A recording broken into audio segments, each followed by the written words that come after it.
நண்பர்களே, இப்போ 2 நாளாக துக்க செய்தி மாதிரி கூட்டிக்கிட்டு இருக்கு. இந்த கடன் வாங்கினாங்க பார்த்தீங்களா? இந்த கடன் வாங்கி 2 ஃபேமிலியா? கரூர் ஒன்று, பெரம்பலூரில். எல்லாத்துக்குமே வருத்தக்கூடியது. கடனால் எப்படி பாதிக்கிறாங்கன்னு நம்ம கேட்க போகிறோம். கடனை பற்றி நீங்கள் என்னென்ன சொல்கிறீங்க? கடன் கட்ட முடிஞ்சால் வாங்கணும், இல்லாட்டி வாங்கக்கூடாது. இல்லை சூழ்நிலை காரணமாக முடியல அப்படின்னா அது சம்மந்தப்பட்ட என்ன தீர்வு என்னமோ அதெல்லாம் காண முடிஞ்சு தற்கொலை முடிவு கிடையாது. தற்கொலை முடிவு கிடையாது. நீங்கள் உங்களோட கருத்தை சொல்லுங்கள். என் கருத்தை இருங்க சொல்கிறேன். இல்லை அப்படியே சொல்லுங்கள், பரவாயில்ல, உங்களுக்கு தெரிஞ்சே சொல்லுங்கள். வரலங்க சக்குனு நீங்கள் கடன் வாங்குறத பற்றி பேச தெரியும் தெரியாது, அவ்வளோதான். கடன் இப்போ வாங்குறோம்ல, அது தப்பா ரைட்டா? கடன் வாங்குறதுனால சூழ்நிலை தானா? இது வந்து பேச தெரியும். அவர் நல்லா பேசுவார். கடன் வாங்குறத பற்றி என்னப்பா சொல்கிறார்? கடன் வாங்குறது நல்லதா கெட்டதா? நான் ஒரு இன்ஸ்டாகிராம் ஐடி சொல்கிறேன்.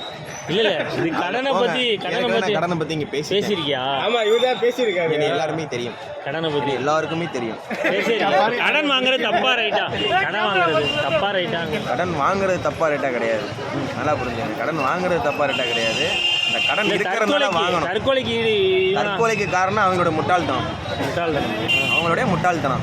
வாங்கும் போது நல்லா இருக்கு, அடைக்கும் போது அடைக்காத போது அவங்க தற்கொலை பண்ண அது ஒரு முட்டாள்தனம். தற்கொலை பண்றது தவறு. அதான் சொல்ற, தற்கொலை பண்றது முட்டாள்தனம். அது வந்து அதுக்குள்ள அனுமதி கிடையாது. இல்ல அதுக்குள்ள தீர்வு கேட்கறேன். அதாவது இப்ப வாங்குறாங்க, வரம்புக்கு மீறி வாங்குறாங்க. நீங்க சொல்லாதீங்க பாய், தீர்வுக்கு நான் சொல்லல. கடன் வாங்குறதுன்னு 1 ரூபா வாங்கினாலும் சரி, 10 ரூபா, நாளைக்கு 10 ரூபா வாங்கினாலும் சரி, நாளைக்கு ஒரு 2 நாள் கழிச்சு தரேன், அது வேற.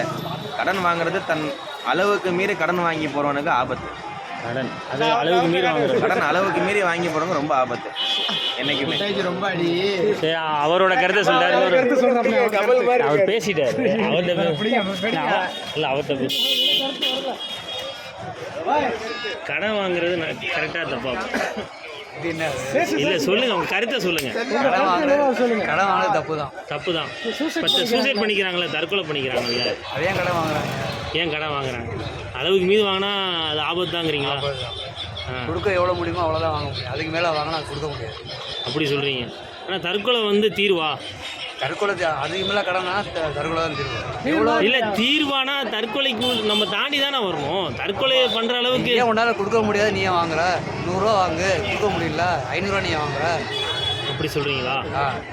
அந்த கருத்தில் நம்மளால் 50 ரூபா கொடுக்க முடியுமா? 50 ரூபா தான் வாங்கணும். 100 ரூபா கொடுக்க முடியாது, 100 ரூபா தான் வாங்கணும். காசு கொடுக்குறவங்களுக்கு 1000 2000 வாங்கினீங்கன்னா தற்கொலை தான். மக்களோட கருத்தை சொல்லிட்டாங்க. உங்களோட கருத்தை கண்டிப்பாக கமெண்ட்லேயும் பதிவுலையும் ஷேர்லையும் பண்ணுங்கள். பாய் டூ.